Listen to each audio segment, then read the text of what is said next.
Comienzo con el resumen de Alvar, que es una compañía de capitales nacionales. Bueno, los parámetros con certificaciones internacionales y todo eso. Desde su inicio triplicó la capacidad de producción de aluminio a 140.000 toneladas, gracias a un constante plan de inversiones. El 30% de lo producido está en el plano local, aunque este trimestre en particular o en el acumulado del año es más en el plano local y exporta lo demás a Estados Unidos, Brasil, Japón y Alemania. Bueno, el aluminio primario genera 460.000 toneladas anuales en Puerto Madryn sobre todo, que abastece las diversas industrias, construcción automotriz, packaging, energía, etcétera. El Avodrados, que tiene su planta en Abasto de la provincia de Buenos Aires, genera 35.000 toneladas anuales, donde el aluminio es transformado en extruidos y laminados, que ahora vamos a ver qué es. Y bueno, tiene más de 40 años de vida, tiene además la concepción de hidroeléctrica FU, donde genera energía eléctrica y participa con la transportadora de Buenos Aires, Sociedad Anónima, o de alta tensión, digo, pero es en Buenos Aires. Y aparte tiene un parque eólico que hoy día está generando en Puerto Madryn, que genera más de 50 megawatts de energía, y esto es hace poquito, en 2017. Con respecto a los productos, porque en este trimestre en particular, división de elaborados ha tenido un salto, y sobre todo en el plano local. División elaborado tiene extrusión y laminación, donde hay sistema de carpintería, y perfiles industriales. Desarrolla sistema de carpintería de mayor prestación del mercado, como también perfiles para el uso industrial. Bueno, la certificación y todo eso. Lo que este trimestre tuvo resonancia fue el foil, donde es un papel de aluminio que consiste en un laminado plano de espesores finos. Bueno, la funcionalidad, o sea, las medidas que no importa, sino que funciona como barrera de luz, no transmite olor ni sabor y mantiene esterilidad en el packaging. Es liviano, maleable y permite formar envases semirrígidos, no absorbe otras sustancias, grasas o líquidos, excelente resistencia a la corrección. O sea, este papel para el delivery y para todo eso ha tenido mucho más movilidad que cualquier otro. Acá dice cómo se fabrica, es barrera magnética, etcétera, etcétera. Bueno, vamos con el PowerPoint. El acumulado del ejercicio del 2020-2021 arrastra un saldo positivo de nada, 500.000 pesos, que no es nada, por la magnitud de la empresa. El segundo venía en negativo, ¿no? Venía de casi 700 millones negativos, por lo que bueno, el superávit de este trimestre en particular dio 642,8 millones.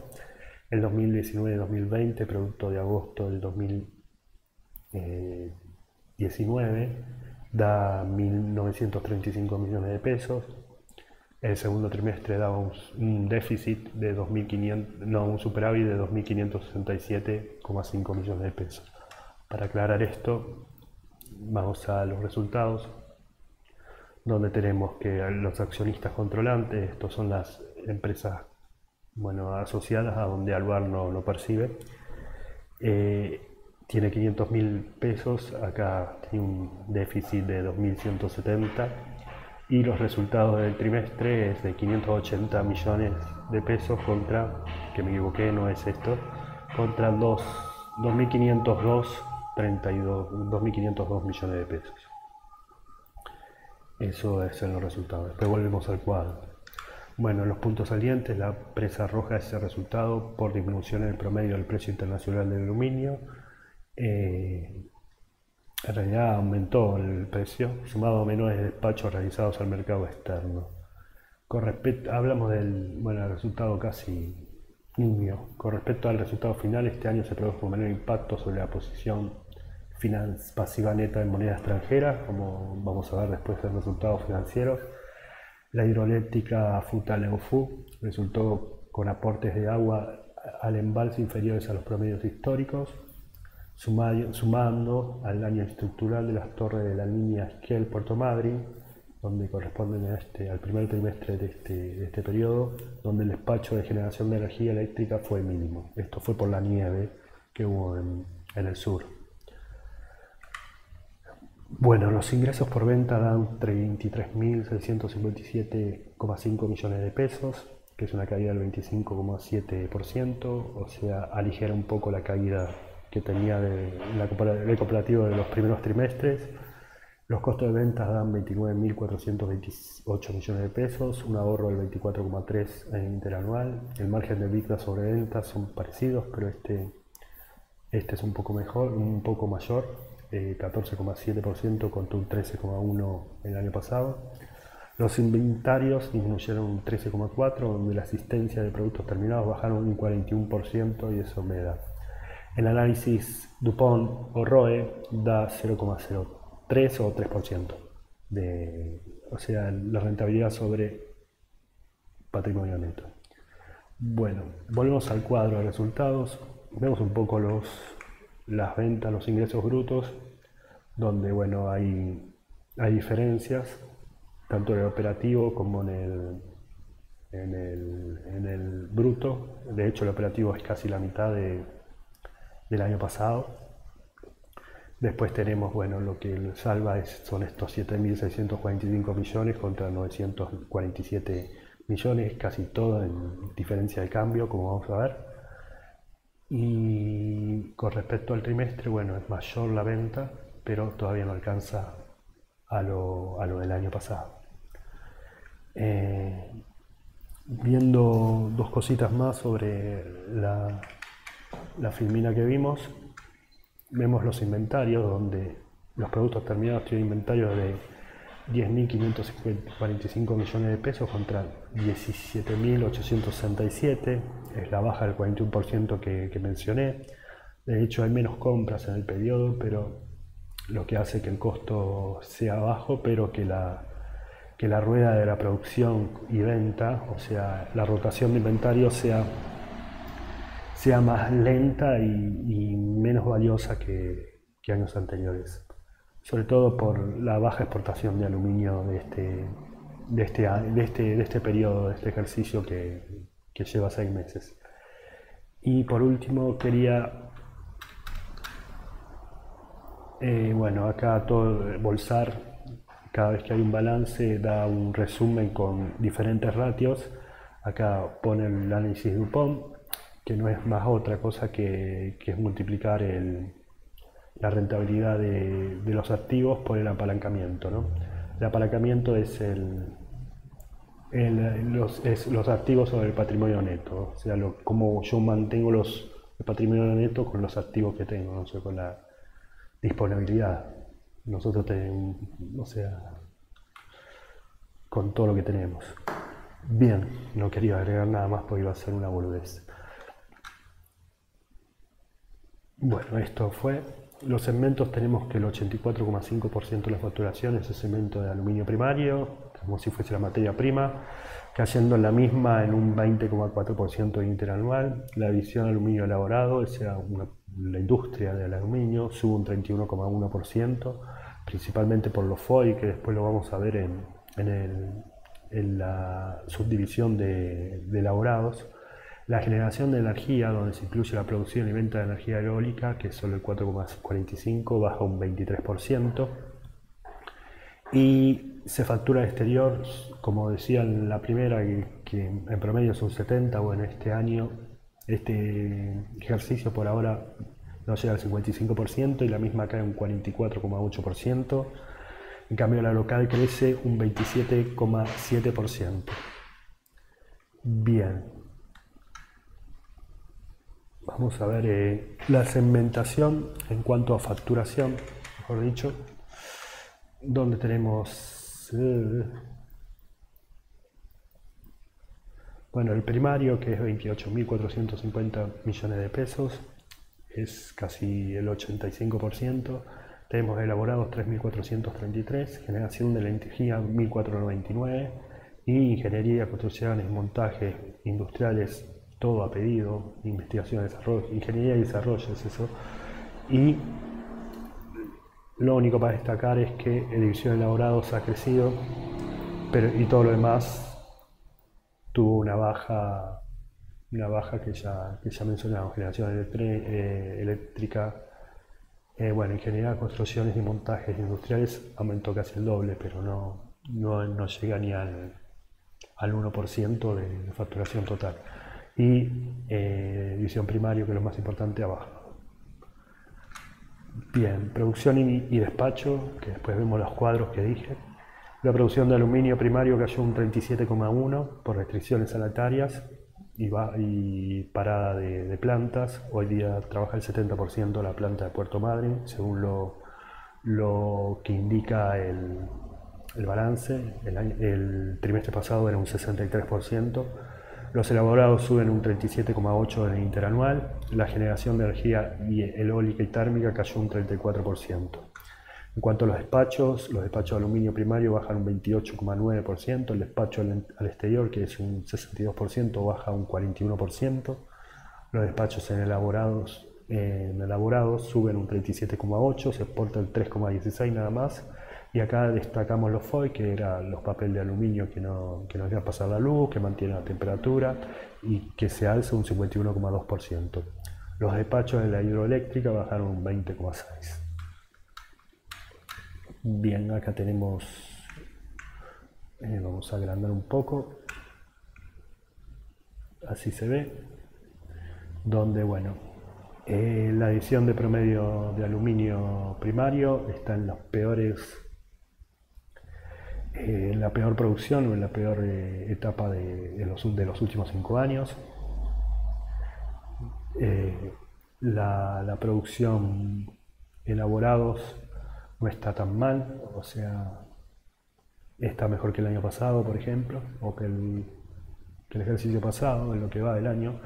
Acá el mercado externo es lo que mueve todo esto y se muestra en lo peor.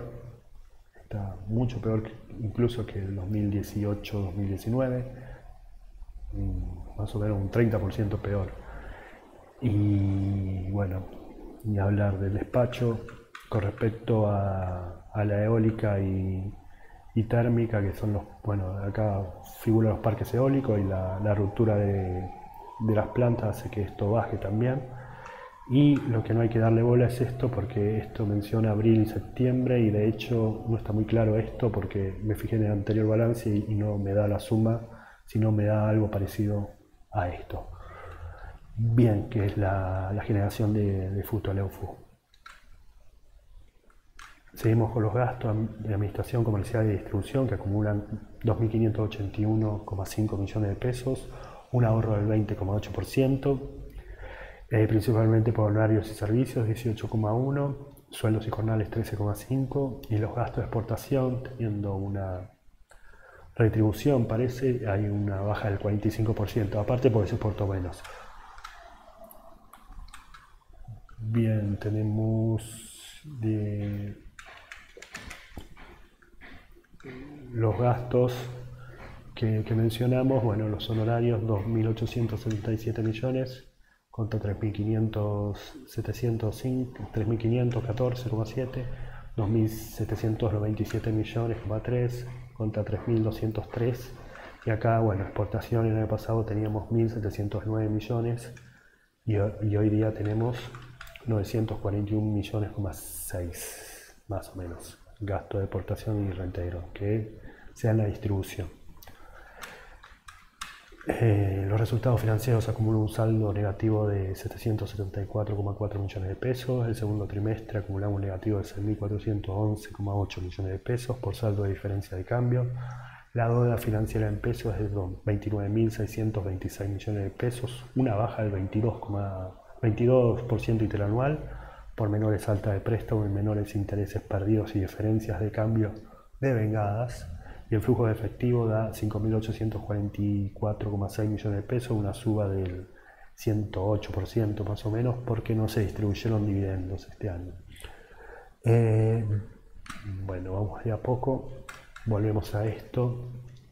los costos financieros es 904 millones contra 1.200, pero no incluye la diferencia de cambio, que acá fue 6.382,3 millones de pérdida contra este año 42 millones de pérdida de diferencia de cambio. En cuanto a la deuda, tenemos los pasivos financieros, tenemos 29.626, mucho menor a 37.838. Esto es porque no hubo altas de préstamos y otros pasivos financieros, como si lo hubo al principio con la nueva obligación negociable clase 2. Y de hecho se ha pagado, y acá es el elevamiento de los intereses perdidos, que es mucho menor, o sea, 6.192 contra 127. Eso hace lo que el cierre sea mucho menor. Y por último, los estados, como es el cash flow, tenemos 5.844 millones contra 2.814,5, principalmente el pago de dividendos del año pasado o del ejercicio pasado, 6.362 contra una de las empresas en que se pagó dividendos que no fue al lugar, 208 millones. Las perspectivas mencionan que el precio de aluminio se estabilice a $2.080 la tonelada, y China, el país dominante de este metal, donde todos los países que tienen industria de aluminio lo siguen, muestra inicio de un crecimiento significativo en el consumo y producción para el 2021. La materia prima alumínica continúa con su precio estable según lo que dicen. La posibilidad de estabilizar las exportaciones están sujetos por la evolución de la pandemia, así como la facturación local ha tenido un incremento anual, también está sujeto a las medidas económicas que se tomen en general. Para terminar, la liquidez sube 1,79 a 2,90 por relajamiento de algunas obligaciones negociables. La solvencia sube de 0,73 a 0,89. El valor del libro es 14,53. La cotización es 49,15. La capitalización bursátil es 137.620 millones de pesos. Y la ganancia por tener 500.000 de saldo tiende a cero, es muy lineal. Es todo, gracias.